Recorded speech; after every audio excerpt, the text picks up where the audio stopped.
Cordial saludo, mi nombre es Germán Contreras. Junto a mis compañeros vamos a hablar sobre la identificación y la generación de principios anatómicos. Mi punto, el punto que me corresponde es el tórax y la reja costal. ¿Qué es el tórax? El tórax es una región anatómica que forma una especie de caja. Es una caja protectora, el cual está compuesto por esternón, las costillas y podría decir que nuestras vértebras torácicas, ya que de ahí se ramifican nuestras costillas. ¿Cómo están clasificadas las costillas? Están clasificadas en tres, las cuales de la 1 a la 7 es nuestras costillas verdaderas que salen desde nuestras vértebras torácicas y se une directamente al esternón. También tenemos las costillas falsas, que es la 8, la 9 y la 10, que también salen de nuestras vértebras torácicas, pero se unen directamente con nuestro esternón, y tenemos unas costillas flotantes que también salen de nuestras vértebras torácicas y esas no se unen, que es la 11 y la 12. ¿Cómo está conformado nuestro esternón? Nuestro esternón se divide en tres, el cual la primera parte es el manubrio, la segunda pues, es el cuerpo del esternón y lo último es el apéndice sifoides. eh, cómo podemos correlacionar esa imagen, cómo podemos identificar. Las costillas se identifican por ser unas líneas blancas, curvas, deben ser continuas, ya que si no son continuas, pues podemos como tal diagnosticar alguna fractura de alguna de esas costillas. Las costillas son las que como se hacen llamar como tal las rejas costales. Los pulmones se ven en su gran parte oscuros, eso es asociado al aire que tienen ellos por dentro, y pues tienen sus alveolos y todo lo demás en color blancuzco. El corazón se ve más blanco porque es mayor densidad, y pues en todo el centro de esa imagen podemos ver nuestra columna torácica, que también es blanca por ser ósea. Toda la parte ósea en una radiografía se ve de color blanco. ¿Para qué sirve como tal esas imágenes? Se podemos diagnosticar patologías óseas, respiratorias y cardíacas. ¿Sí?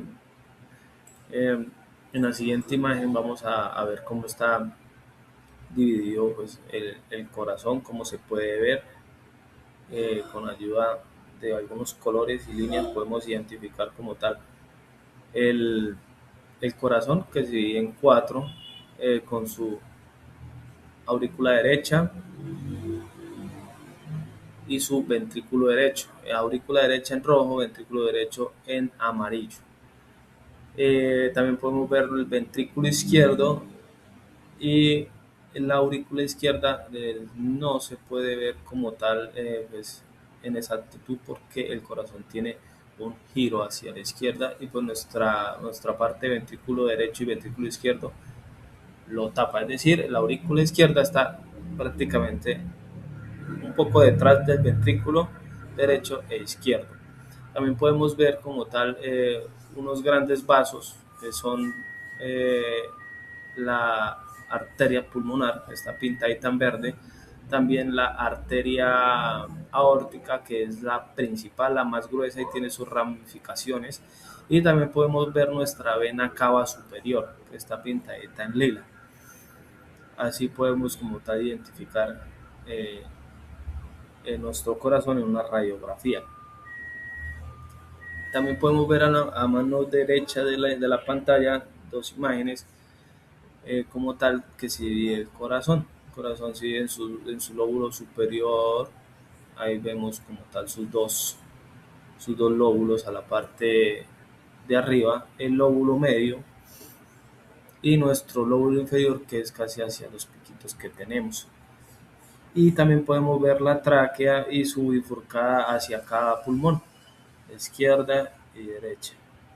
Y podemos ver como tal una parte blanquecina, que es como esos bronquios principales de esos pulmones.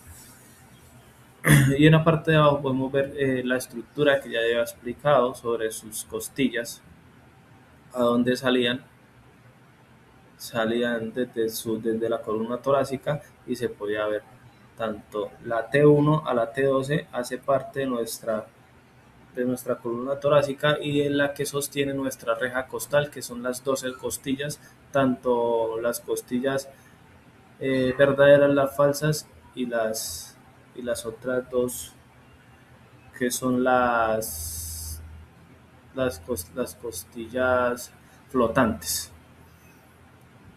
Eh, por ende, pues por medio de esas imágenes radiológicas podemos diagnosticar problemas respiratorios como la neumonía, una bronquitis, una tuberculosis. También en la parte cardíaca, de pronto, cardiomegalia, algún vaso no tan dilatado o menos dilatado. Y pues también esto podemos ver algún tipo de fractura o alguna patología de nuestra columna vertebral. Entonces, pues eso es todo por mi parte. Hola, mi nombre es Lina Fernanda García López. En esta presentación voy a explicarles la anatomía radiológica del abdomen. El abdomen es una región del cuerpo ubicada entre el tórax y la pelvis y encontramos varios órganos vitales encargados del funcionamiento esencial para el organismo. Entre estos órganos encontramos el hígado, que cumple la función como la desintoxicación en la sangre y la producción de la bilis. El estómago, que es el encargado de la digestión y los alimentos, y los intestinos, tanto delgado como el grueso, que participan en la absorción de nutrientes y la formación de las heces. También encontramos los riñones, que filtran la sangre y producen orina, y el páncreas, que interviene con la digestión y la regulación del azúcar en la sangre. Desde el punto de vista radiológico, el abdomen es muy importante porque estos órganos pueden ser evaluados mediante diferentes estudios de imagen, lo que permite identificar enfermedades y alteraciones de manera más oportuna. El abdomen está conformado por dos grandes tipos de estructura, que son los órganos sólidos y las vísceras huecas. En los órganos sólidos incluye el hígado, el vaso, el páncreas, los riñones. Se denominan así porque tienen una constitución compacta y no contiene aire en su interior. Por ejemplo, el hígado es el órgano más grande del abdomen y participa en procesos metabólicos, mientras que el vaso forma parte del sistema inmunológico. Por otro lado, tenemos las vísceras huecas, que incluye el estómago, el intestino delgado, el intestino grueso y la vejiga. Estas estructuras tienen cavidades internas donde puede haber aire, líquido, contenido digestivo. En la radiología esta diferencia es muy importante, ya que en la radiografía el aire se observa más oscuro, lo que permite identificar fácilmente la estructura de los intestinos. En la imagen anatómica podemos ver claramente la ubicación de los órganos, mientras que en la radiografía se identifica principalmente por sus diferencias de densidad, observándose el gas de los intestinos y la estructura ósea como la columna lumbar. La anatomía del abdomen tiene una gran importancia en el diagnóstico clínico, ya que nos permite interpretar correctamente la imagen radiológica. Por ejemplo, tenemos en una radiografía de abdomen que se puede identificar obstrucciones intestinales que se presentan cuando el contenido no puede avanzar normalmente, generando acumulación de gases y niveles hidroaéreos. También es posible detectar la presencia de aire libre en la cavidad abdominal, lo cual puede identificar una perforación en un órgano, siendo una condición de urgencia médica. Además, se pueden observar masas, cálculos o alteraciones en el tamaño de los órganos. En esta imagen radiográfica se puede evidenciar cómo estas estructuras se visualizan y cómo el conocimiento anatómico permite identificar si existe alguna anomalía. En conclusión, la correcta comprensión de la anatomía abdominal es fundamental para realizar diagnósticos precisos y apoyar el tratamiento adecuado de los pacientes.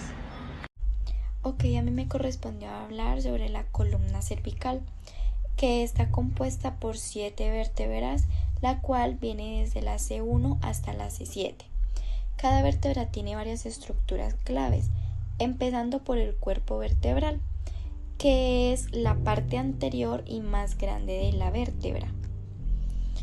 Los pendículos son las estructuras que conectan el cuerpo vertebral con las láminas, que a su vez se unen en la apófisis espinosa, que es la parte posterior de la vértebra. Luego viene el agujero vertebral, que es el espacio central por donde pasa la médula espinal. Los agujeros de conjunción son los espacios por donde salen los nervios espinales. Todas estas estructuras trabajan juntas para proporcionar soporte, flexibilidad, protección a la médula espinal y a los nervios. Ok, tenemos esta radiografía de la columna cervical, en la cual se puede observar las estructuras anatómicas claves que se han estudiado anteriormente y a la cual también se les han sumado una que otra más. A la izquierda tenemos en la vista anterio-posterior lo que es el cuerpo vertebral, el péndulo, la apófisis espinosa, apófisis transversa, la apófisis articular superior e inferior y la primer costilla. Y a la derecha, en la vista lateral, vemos lo que es el arco anterior, el arco posterior, cuerpo vertebral claramente, el pendículo, el agujero de conjunción, el tubérculo posterior de C1, que es la parte posterior de la vértebra C1 que sirve como punto de inserción para ligamentos y músculos. Luego tenemos lo que es la articulación atlantoaxial. De esta articulación está entre la vértebra C1 y C2, que permite la rotación de la cabeza. Luego tenemos lo que es la lámina, el platillo vertebral, que es la superficie superior e inferior del cuerpo vertebral que se articula con los discos intervertebrales. Y por último tenemos lo que es la faceta cervical. Se refiere a la superficie articular de las vértebras cervicales que se articulan entre sí. Esta imagen nos permite correlacionar la anatomía de la columna cervical con su apariencia en una radiografía, lo que es fundamental para el diagnóstico y tratamiento de patologías cervicales. Buenas tardes para todos, mi nombre es Juan Carlos Cordón Ortiz. Yo elegí el tema de columna dorsal y esternón. Para la toma de esta radiografía es importante que se aprecien todas las vértebras de la columna dorsal, desde T1 hasta T12. Para esto es necesario que se evidencien también la última parte de la columna cervical, o sea C7, hasta la primera parte de la columna lumbar, o sea L1. También es indispensable que se aprecien las apófisis, tanto espinosa como transversa, para descartar lesiones o fracturas.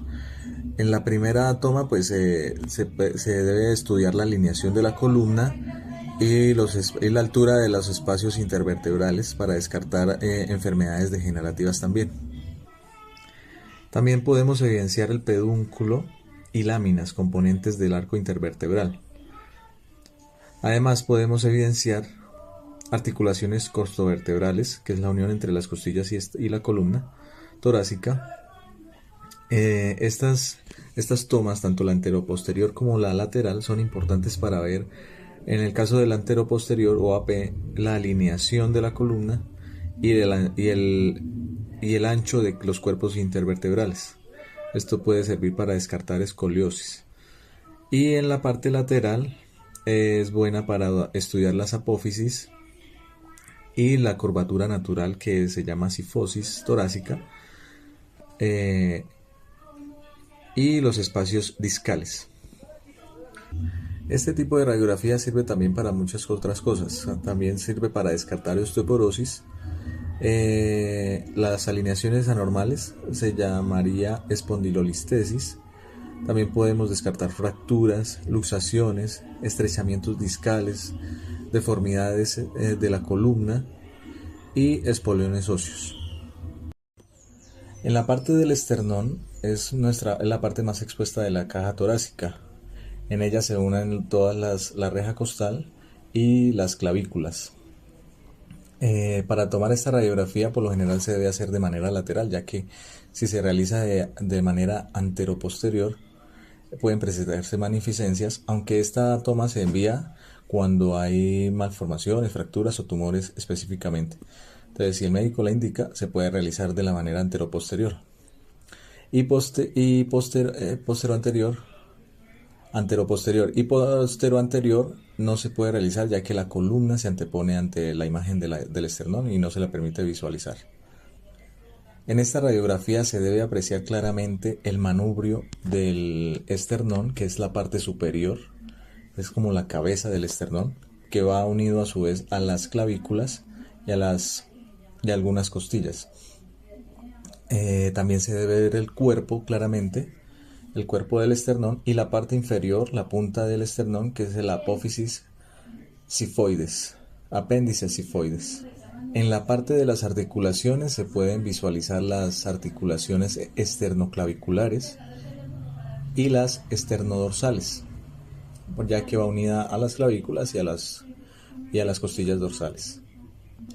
Esta radiografía en sí se puede utilizar para descartar fracturas, tumores, malformaciones. También se puede realizar para descartar infecciones óseas como osteomielitis. Y en caso tal de cirugías cardíacas, en controles posoperatorios es recomendable realizar esta radiografía también. Otra articulación que se puede apreciar en esta radiografía y que se debe apreciar bien es la articulación manubrio-esternal clavicular. También en la forma lateral se utiliza para descartar masas mediastínicas que ocupen un espacio en esta parte del cuerpo.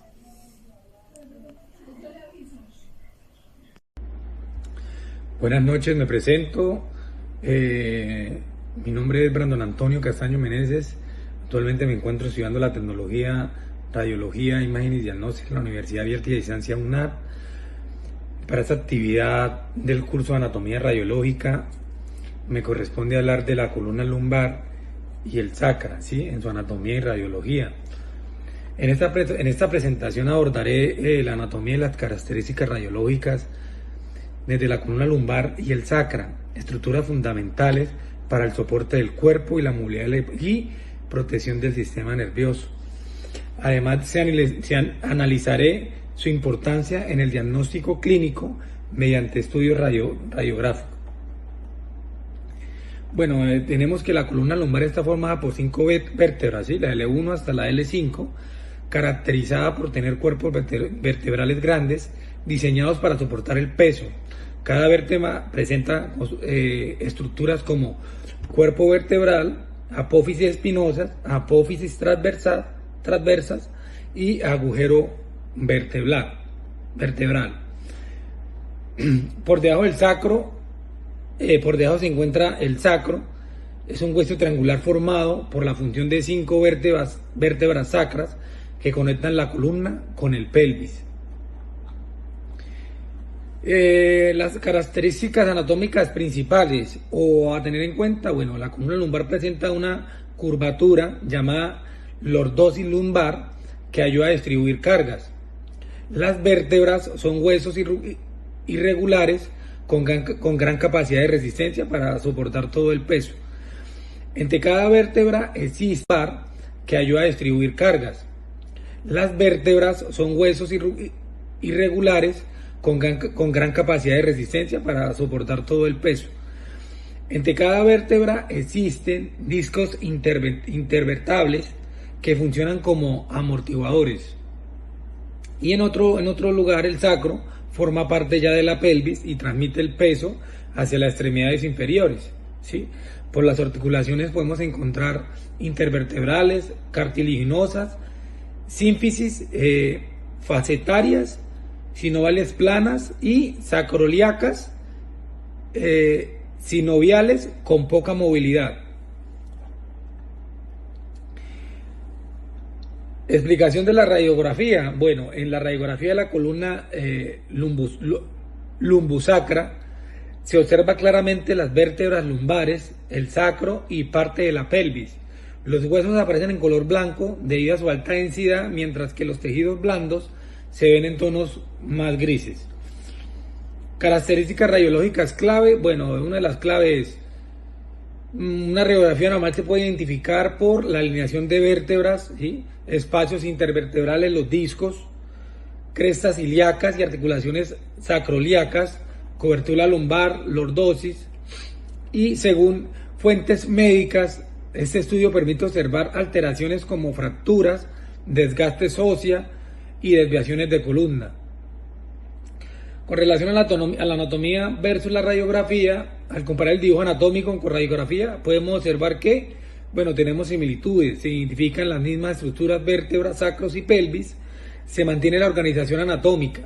Diferencias, encontramos que la radiografía es superposición de estructuras, no se observan claramente los músculos ni los ligamentos, para eso me imagino que ya es una resonancia. Los discos se ven como espacios, no como estructuras definidas.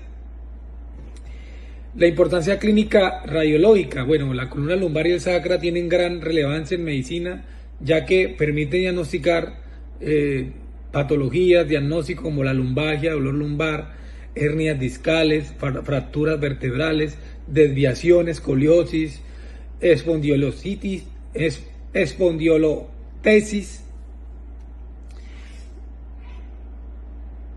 Y la radiografía es uno de los primeros estudios utilizados para evaluar el dolor lumbar persistente o posterior a traumatismos. Por ejemplo, en un paciente con dolor lumbar crónico, la radiografía permite identificar si existe disminución del espacio intervertebral, lo cual podemos verificar mediante la radiografía el desgaste del disco o comprensión vertebral. En conclusión, la columna lumbar y el sacra es una estructura clave del cuerpo, de las más importantes a criterio personal, tanto desde el punto de vista anatómico como radiológico. El conocimiento de sus características permite interpretar adecuadamente las imágenes diagnósticas y detectar patologías de forma oportuna, contribuyendo a un tratamiento adecuado. Esta fue mi intervención en el grupo. Espero que tengan una feliz noche. Muchas gracias.